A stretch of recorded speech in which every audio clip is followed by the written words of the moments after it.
really glad to have this opportunity to be able to speak and to meet with all of you. So for me, I really like for this time where I can share some of my experiences and also at the same time have the opportunity to even learn and interact with the rest of you here in this TEMi organization. Wonderful. Thank you, Shumin. Yes, and Shumin makes a really good point.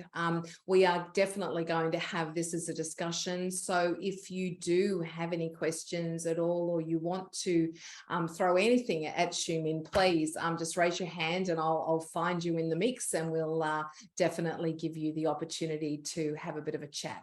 That's what we'd like to do. Maybe to get started, Shumin, let's set the scene.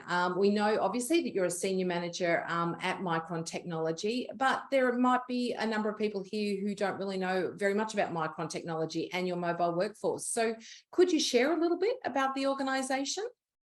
Sure. Yeah, maybe let me start off by letting maybe over here, I'll share a little bit about Micron Technology.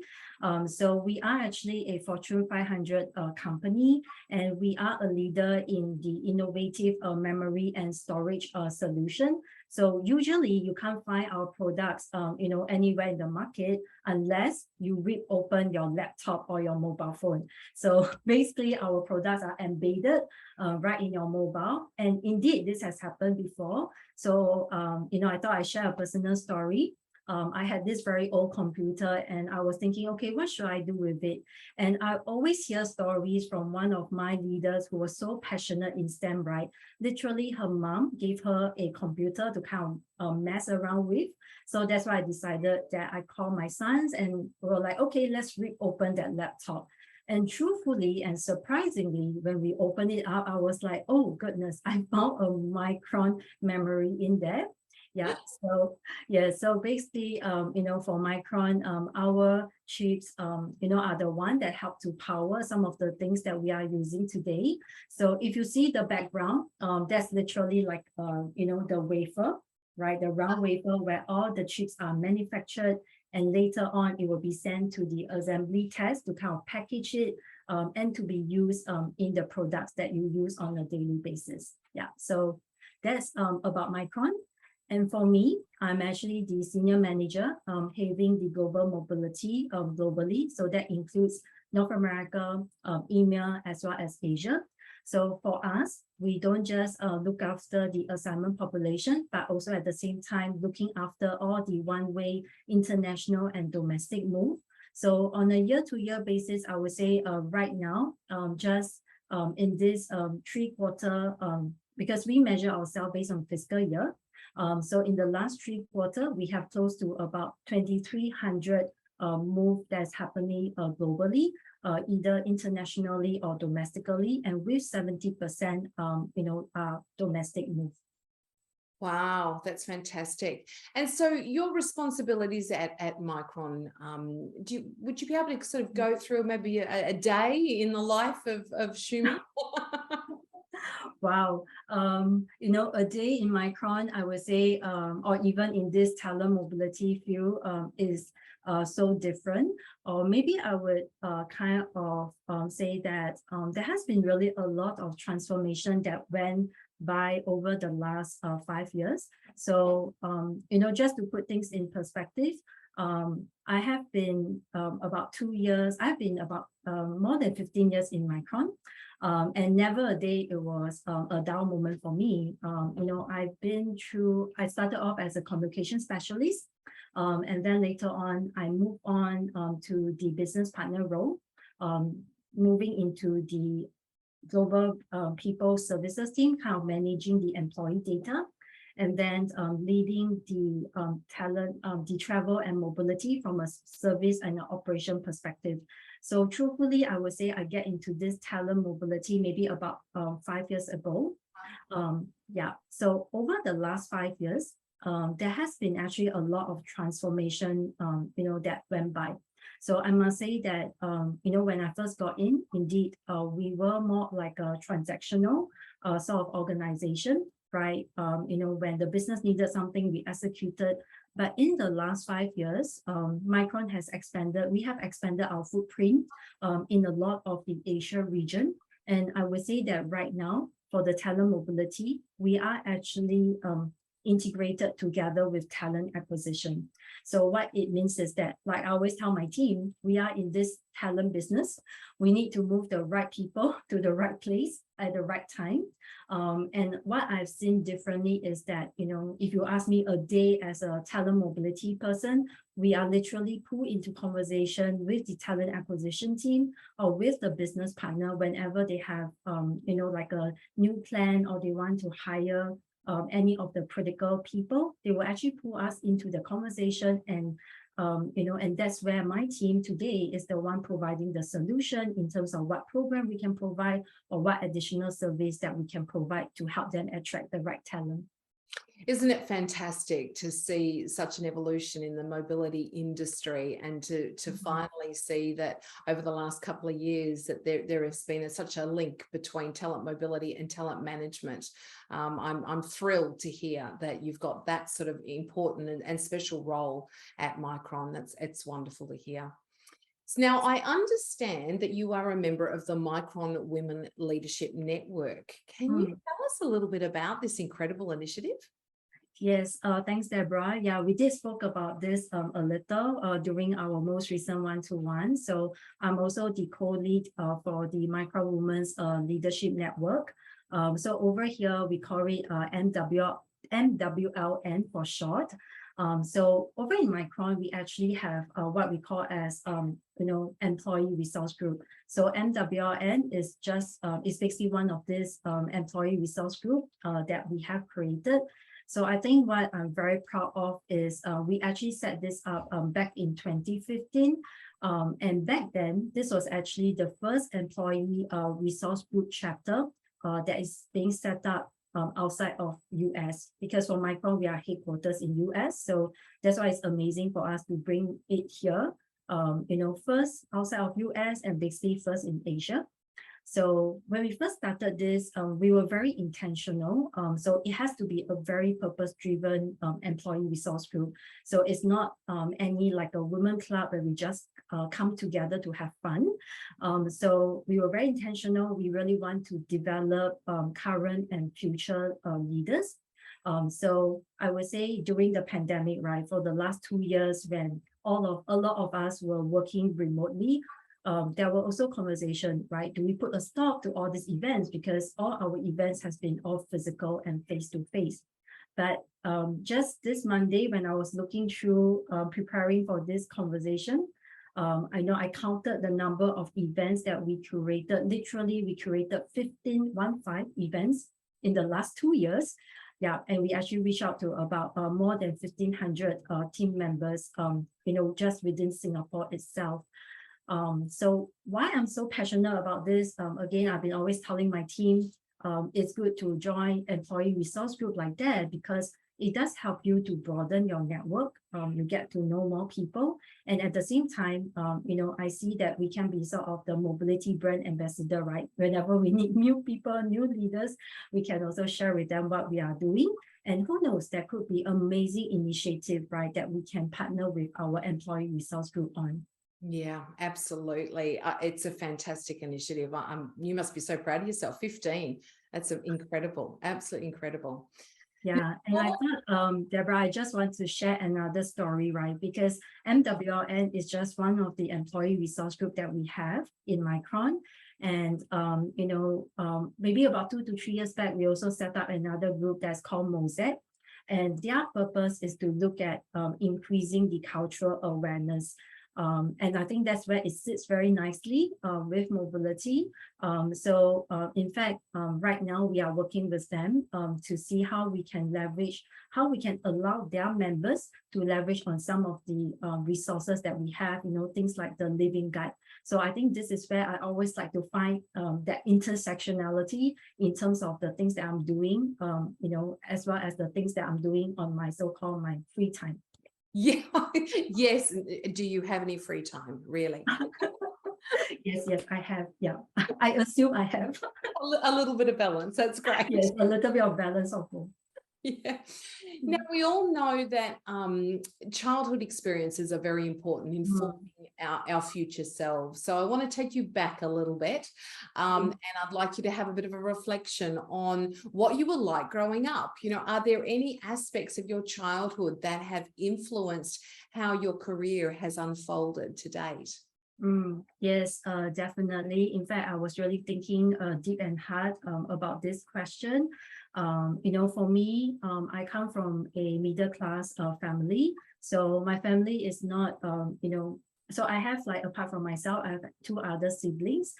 So I would say my parents really had to work very hard in order to, provide us with the level of education, because they don't, they themselves have not went through university. So they make it very equal for all the three of us and work really hard to put us through the university studies and making sure that we have the equal opportunity. So I thought that was what I really appreciated. So from there, I felt that they were really tenacious and they were kind enough to give us that better opportunity. So I think really two attributes that kind of stick with me a lot is really about the kindness as well as the passion. So again, why these two attributes? Maybe let me explain a little. So actually last week I was being told by one of my assignee that his shipment was actually delayed in US, and he didn't even know about this until he asked about it, and then that's why I realized that, oh goodness, there has been all this port congestion happening. But truthfully, I think what I kind of get away from this is that if everyone is kind enough to kind of share the situation just a little better, just a little more, it can certainly help the assignee to understand and plan out the situation better, right? So that's why I find that kindness does takes a lot with me. Yes. The other attribute on passion, I've been always getting this question, how are you, right? On a daily basis. And to be very honest, my response is like, yeah, I'm feeling good. I'm feeling great. But yes, we have our tough moments. But at the same time, why I'm still feeling so energized is because over the last couple of years, I realized that I have started to kind of find joy in the things that I'm doing, right? So to me, I think it's very important to have that passion to really keep yourself going, especially during the tough moment. So that is really kind of like the two attributes that kind of like influence my career.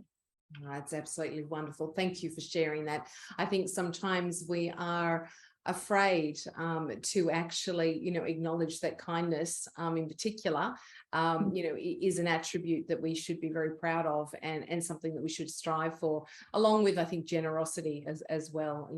The more we can share our knowledge and our time and our respect, I think the better this world would be.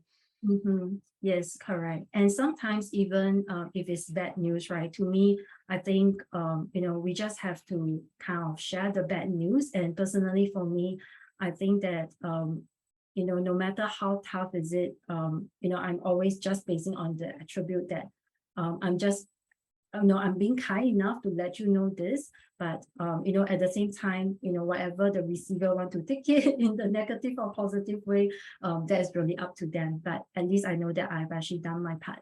Yep, true. Now, we know, obviously, the last couple of years have been incredibly difficult. So as you said, we've had some ups and we've had some downs. And certainly in this industry, it has been a very tough time for those that have been charged with the responsibility of looking after so many others who are also going through a very difficult time. I wonder, based on that, and especially as the mobility field, there's so many different areas, has there been a common question that you get from your job colleagues in other fields or families about the mobility sector?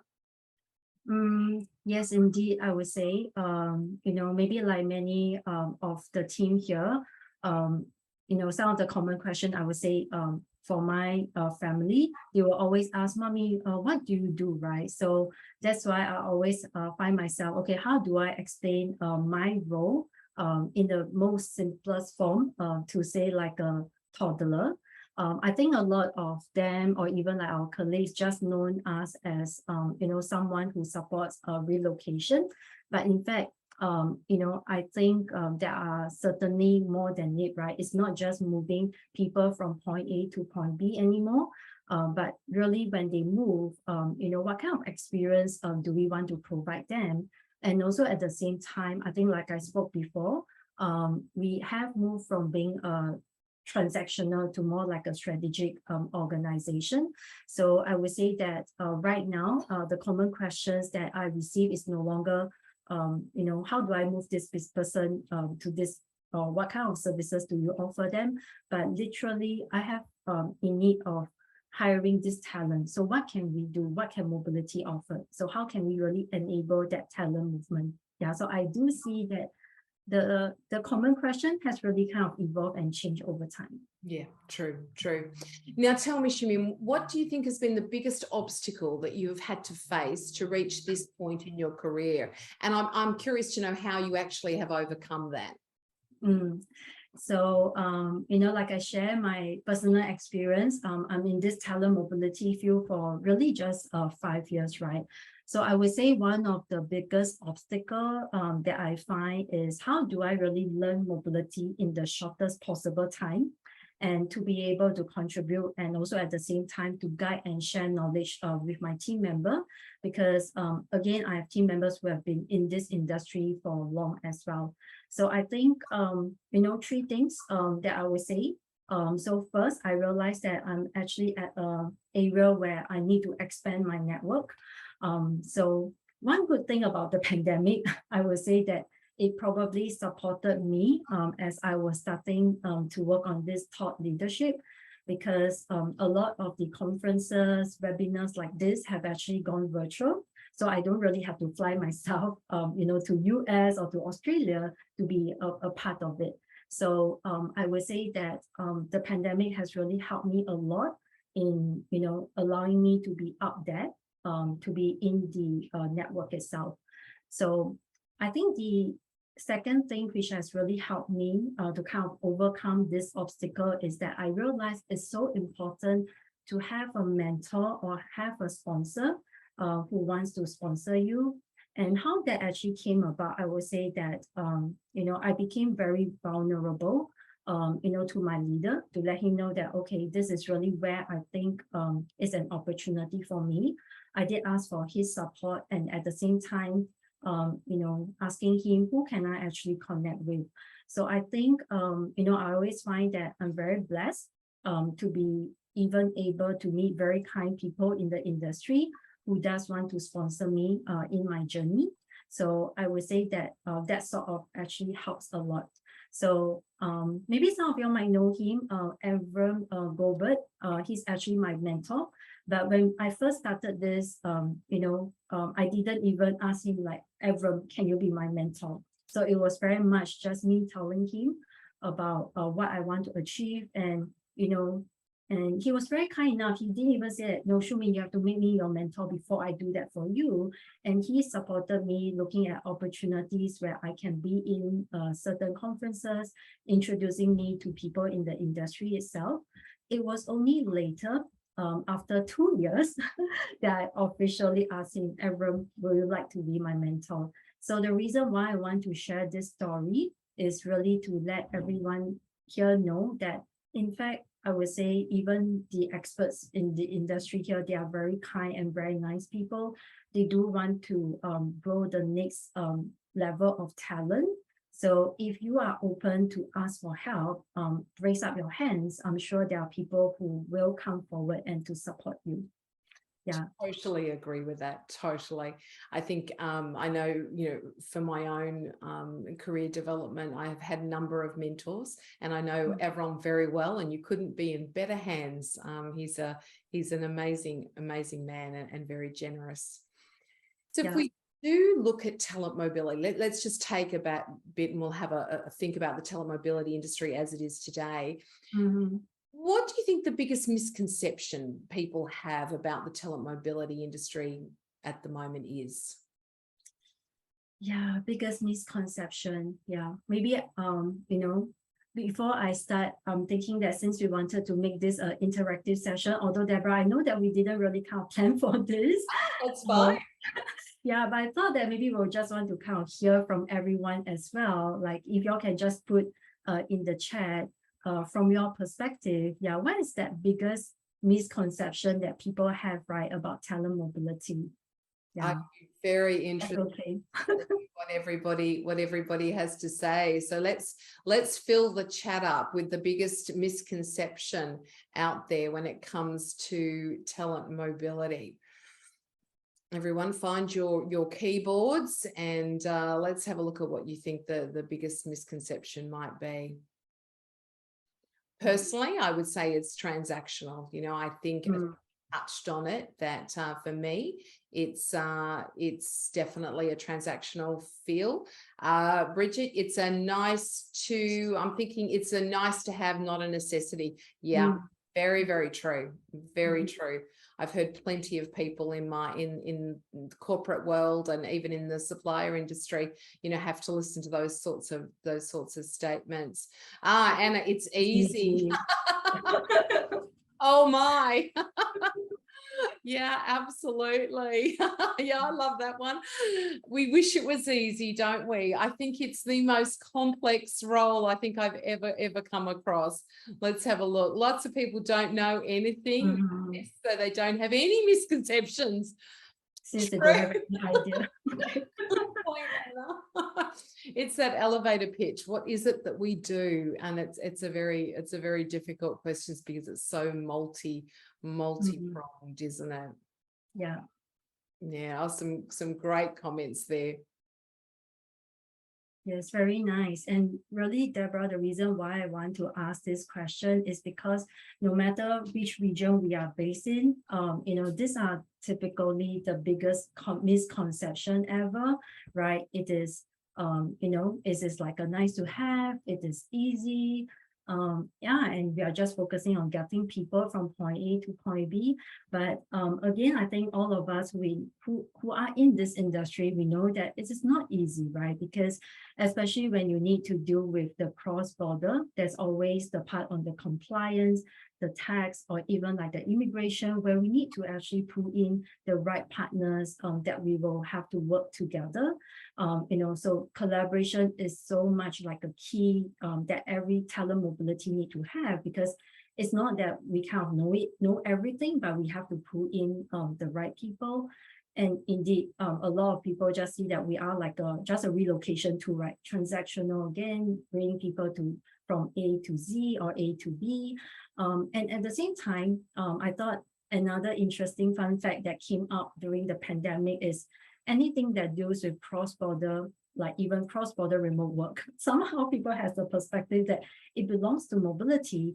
And in fact, this is one thing that we keep questioning as well, even in Micron. Why is it under mobility? Because there's really much more than just the cross border itself. Or I see there's one more comment coming in. Yeah, so C mentioned employees are lucky to have gotten an assignment. So should not have expectation of great relocation experience. Oh goodness. Okay. Yeah, so lots of people don't realize the risk. Yeah, indeed. I think these are really kind of like the biggest misconception. And and again, like I said, no matter which region we are at, these are always the commonality that we hear. So I would say that that's where sometimes it's also very important for us. But I think this really depends on whether do we have the opportunity, right, to really brand ourselves and to actually share who we are as an organization. I think for me, to be very honest, for myself and my team, we really went through that evolution. So we were also seen as like a transactional organization until probably about 3 years back. We had the opportunity to kind of restructured our team. So that's where I think this really gives us an opportunity to decide where best should mobility fall into. And I think what is very different in Micron is that, about 3 to 4 years back, mobility is seen as one of the talent strategy to move people. So that's where we start to be involved in projects where, like with the expansion project, or even when they want to hire certain critical skill set to Singapore. So we didn't just say that, okay, let's just give them this package, but we actually went in deeper into the conversation to discuss with the business leader, to even talk about, shall we provide like a pre-orientation trip, and what should we do to help them to even change the mindset to want to accept a job offer in Singapore itself. So I think, what I'm trying to share is that sometimes, our leader or the opportunity will not be that, okay, do this and this is where you'll get yourself to, but really whenever there's an opportunity, let's try to grab it. No matter what the outcome is, as long as we know that we have made a difference and we are able to brand and share a different story about our organization, I think that's like the first step. And let's continue to, work on it, right? It will take time, but I'm sure it will come one day. I totally agree. Great advice. So we know, obviously, that there's been a huge number of changes over the last 5 years in particular. But what do you think has been the biggest industry change that you've seen in your career that's had the biggest impact? Yeah, so I didn't kind of share this in the earlier part of the introduction. So for me, I did not study any HR course. So I actually studied the computing. And the reason, so that's why a lot of people ask why you are here, right? So again, passion, right? I'm passionate about people. So I think one biggest industry change that I've seen in my career is really with the technology. Given my love of technology, I'm not here to say that technology can take over the role of what human like us can do. Certainly not, right? But I think it can help to enable some of our work. So I really love technology. So I saw that Sim is actually in the call. So Sim, she's from Velocity. Hi Sim. Hi, Sim. Yeah. So about 2 years back, that's where when all the pandemic hit us, I think we were then asking ourselves, oh goodness, for people who are going to relocate, how can they still continue to get to know a little bit more about the other location? How do we do all this virtually? So that's where, I was introduced to Velocity. And then, we started to explore some of this virtual opportunity that they have. But other than, I think Velocity is just one example. I would say that over the last couple of years, I see that a lot of companies, are really putting emphasis and investing, right, in their own technology too, right? Yeah, so I thought that's going to be one of the biggest change, in terms of how can we have better technology as a mobility team to really enable our work. And really exciting, I think, too, because, as you say, it's not going to replace the human element, but what it's going to do is enhance the ability for the humans to be even more human and to do some really meaningful interactions, as opposed to being so transactionally focused. So I'm quite excited to actually see where the industry is going from a technological perspective. Yes, that's right. I think we have here all these stories from assignees day in, day out, right? Like I have so many forms I need to fill in. I have so many people that I need to contact. So I think, this technology change is certainly going to kind of bring about a different element to help to support their experience. So I would say that, to me, I always see it as like a different perspective, right? Like today, if we can free up, the consultant or even ourselves from doing all this transactional work, that's where we will be able to embark on maybe different projects and different conversation with our team members or with our leaders.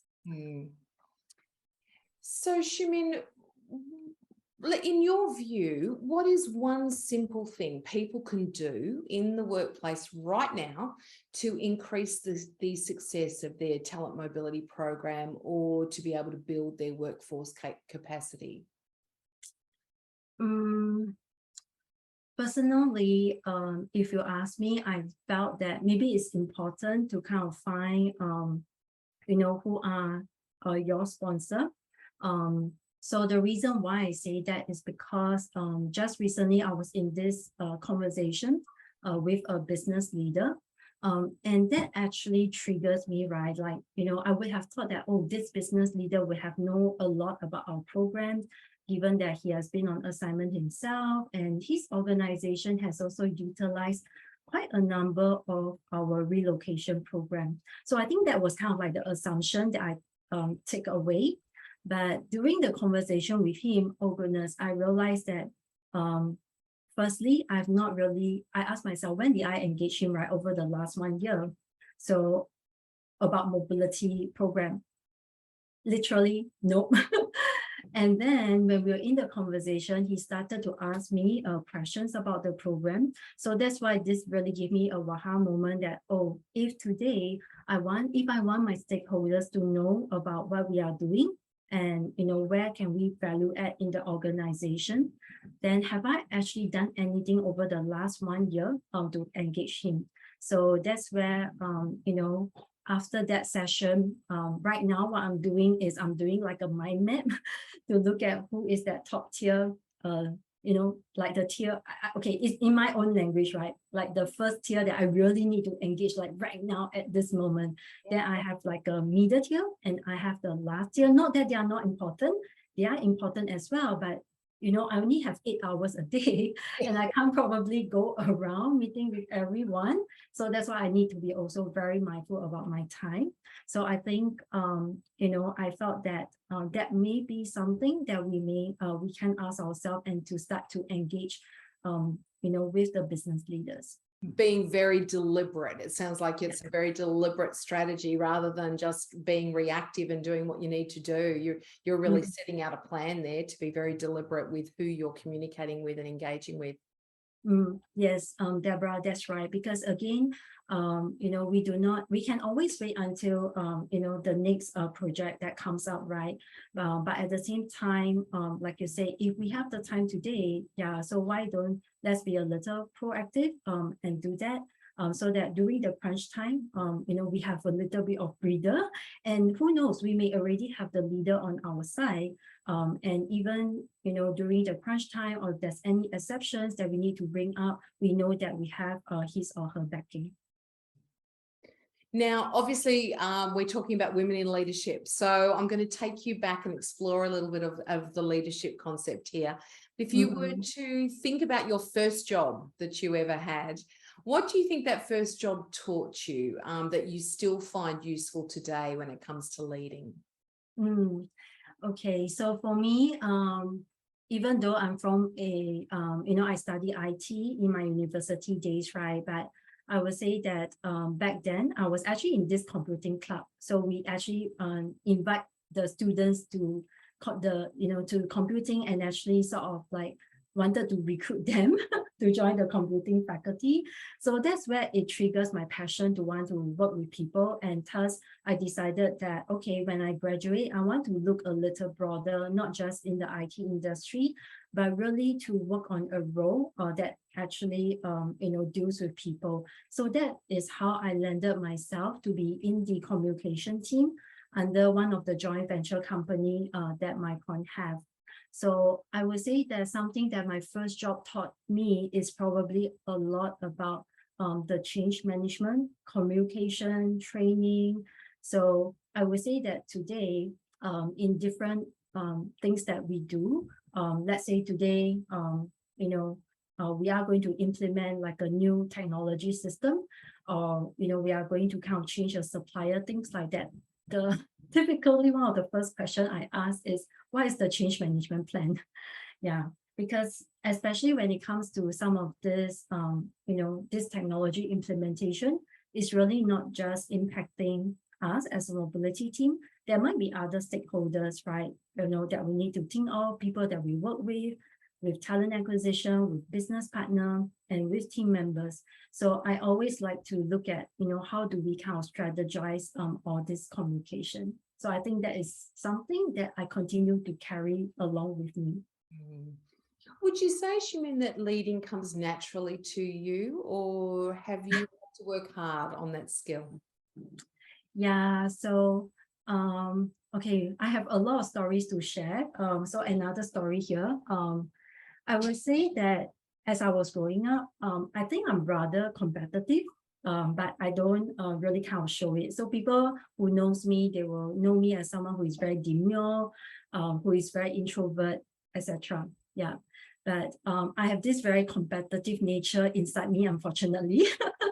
So as I'm growing up, I have actually two siblings, right? So my sister is sort of like pretty neutral, but my brother, I think he's a natural leader since young.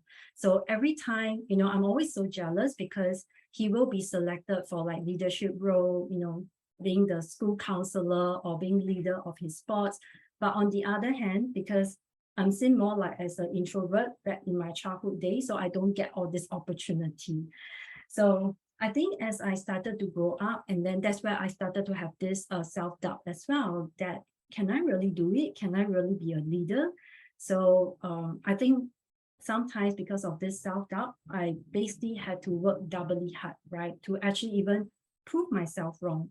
So I think my advice here is that I think it may be something that we call as the imposter syndrome. Yeah, so I think my advice to the team is that it's very probably important for you to be very intentional and to reframe your thoughts in terms of what you really want. And then maybe get with a sponsor or mentor, right? And to ask them to share with you in terms of where they see you as your strengths and where are the opportunity. Accept that as a feedback and then, work through it. But I think it's so important to kind of set your goal and don't bash yourself and think that, oh, because I didn't do it previously, that means, I can't lead. But no, right? I mean, to me, I think everyone can learn to actually lead a team. Yeah. Oh, Deborah, you're on mute. That's because I have somebody who's working out in the backyard. Thank you. I've spoken to so many people over the years, and I think you bring up a really important point there. The imposter syndrome, the concept that we are not good enough or that we're striving above what we're capable of is just so rife out there in the female leadership field. And I think it's just so important for people to I suppose put that self-doubt into a little pocket and know that you're there because you have worked really hard and you have achieved the things that you want to. And if you've got that purpose, as you say, of putting forward where you want to go and being very deliberate on it, you will reach your goals. So yeah. And I think that it may be also important to have role model, right? So like as I grow up, I realized that why did I actually make my brother seem as though he's my competitor? Why didn't I maybe make him as like a sponsor or mentor and probably tell him that, okay, this is what I want to achieve and how should I be going about to achieve this? So again, probably looking at it from a different perspective. So I think my advice here is really that maybe go after people who you think that can be a role model to you, reach out to them, right? And no matter how the result is, right, positive, negative, at least you tried. Yeah, so that's why I find that it's probably important to have a role model that you can look upon to. What do you think, Shumin, is the best way to advance more women into leadership roles? Because we've got a lot of women on the call today, and many of them are leaders in their own right. So how would you recommend that we can actually encourage and bring the future generation forward? Yeah, I would say that someone did share this this study with me before. I can't remember where I read it, but they are saying that even let's say today where we are applying for a new job, the women will make sure that we actually tick all the checkbox 100% before we start applying. Versus, I think today when it comes to men, they, as long as they can tick one of the checkbox, they will start to apply, right? Yeah. So I think really I felt that maybe we need to be more confident about ourselves. Doesn't mean that today we can't tick the checkbox. Doesn't mean that we are not good, but who knows? Maybe we might have another strength that, in turn, maybe even much better than that checkbox itself. So I think firstly, it's important to be confident. And for me, because I realize that sometimes I may see myself, to have a lack of confidence in certain things, right? So that's where for me, I find that it's important for me to have a mentor who can always have that check and balance with me. So I think probably that will be my 2 pieces of advice. Yeah, wonderful. Thank you. What excites you the most about where the talent mobility profession is headed and the impact that it's actually making at the moment? Wow. Okay. So what excites me the most? I would say that maybe 2 things, right? So first, I think we spoke a little bit about, that biggest misconception. And I know that, I am pretty fortunate to be in a company where we are actually driving to a little more on a strategic perspective. But I know that these are still kind of like the conversation that some of you might be still having. But I always felt that, that is basically an opportunity, right, for everyone. So what really excites me is that, I'm starting to even hear from some of my peers as well in terms of how they are being invited to the table. So I feel that, this elevation of role, is something that excites me the most, because we are not just involved in the transactional part of it, but we might be pulled into conversation to actually support the business in terms of looking at different solutions to help them bring the talent to that location. So the other thing that excites me the most, I would say that really today, in the industry, it makes up a very kind, we have very kind experts in the industry, right? So everyone is actually, willing to support and sponsor each other. Just like myself, I've been through a very tough moment in the last 2 years, but really without the support of everyone, I don't think I'll be able to kind of broaden the network to what I have today. So same here, my call out to the team, any one of you, especially those who are based in Asia, if you all need any supporting hand, you all need my support to reach out to anybody in the industry, let me know. I think this is what I am really excited in supporting our next generation. Yeah. It's one of the things that I love about the TEMi community. If I'm to be brutally honest, is that those that are part of our community are incredibly generous and support each other. And I think as a having that ability to actually support each other means that we grow together and go on a really amazing journey. So yeah, thank you, and thank you for putting that out there to everybody. Yeah, no worries. So that's why, Deborah, when you first reach out, exactly that for Micron, our base is really more in the North America as well in Asia. And the reason why I'm so passionate and I'm willing to put up my hands to do this is because I personally felt that no matter which region you are in, right, we are probably faced with the same level of challenge, with the same situation. And maybe by just sharing experience, it can just help all of us to grow just a little, just differently. Yeah, exactly. Now, look, I'm going to wrap up with one last question before we throw it out to everybody. So I'll give everyone a bit of a heads up. If you'd like to ask a question after this question, it's going to be all yours. So feel free to sort of come up with something while we're talking. But Shumin, I'd like you to think about a work outcome that you're most proud of and tell us why that outcome was just so special for you. Yes, yeah. So I would say that there are really a lot of, work outcomes that I'm super proud of, be it for myself or my team, or including, the time I still remember that I had, I just got into the talent mobility and I had to move a senior executive who is one level below the CEO into Singapore. So that was really challenging, right? But I would say that as I kind of look through all this, I think one of the proudest moments that I have is that I really have a very capable global team. And the team did not stop innovating even during the pandemic. So I think two things, right? A lot of people ask me, but you have a global role. Do you have to dial in at night? And my answer is then, no, I don't have to. And they look at me like with surprise, like, why? Like, didn't you have to kind of work day and night? I'm like, no, I just, typically buffer one day a week to have the night call. And this is really because I have an amazing team in US and also in Asia who are able to basically hold the fort. So this is really one of the reasons why I don't have to spend too much of my time dialing at night. But the reason why I find that the team was really capable is that during the pandemic itself, all of them were just looking at new ways to support the team members in need, right? Even though we have very minimum move across the globe, but every single move they have, I would say, is a high touch, right? They will reach out to the team member, talk to them, making sure they understand, and to some extent, right? There was a time where Singapore was going to kind of close the border.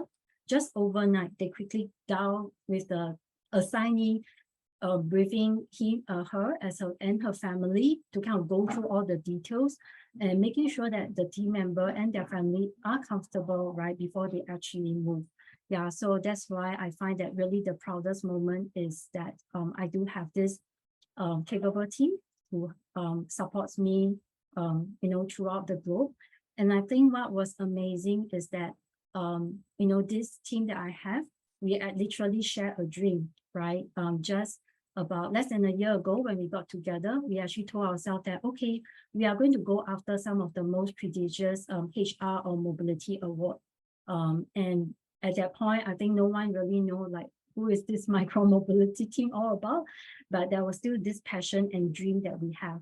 So we put in our first award, I would say in May, and that was actually the Employee Experience Award by the HR Online that happens in the Asia region, and we were nominated for Gold. Yeah, so I thought that was really kind of the proudest moment ever for me and my team. Absolutely wonderful. Thank you. And you should be proud. We're very excited to have you on the judging panel this year for the TEMi Awards. And I know that your contribution is going to be certainly well and truly beneficial to the team. I'm going to throw it out to everybody. If anybody has any questions, now's the time to do it. Bridget, thank you. It's an absolute pleasure. Good to see you. I know one question that I had been asked that I will ask for you, Shumin, and it's obviously about the remote and the hybrid working, and just curious as to how Micron are dealing with this new phenomena that we're actually experiencing. Yeah, I think this is one very interesting question that all the companies are dealing with. I would say that same thing, for Micron, we can't run away with this because I would say that the pandemic has really changed the way in terms of how people work.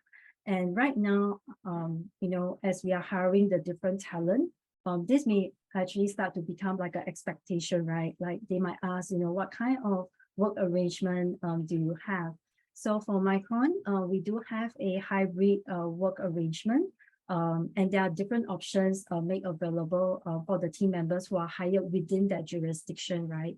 So they can, take the options where they want to do like a hybrid if their work allow, to do like maybe like a 2 days back home or 3 days back in office, or they can do something sort of as what we call as like a virtual days, meaning that, they can take certain numbers of virtual days off within the year as well.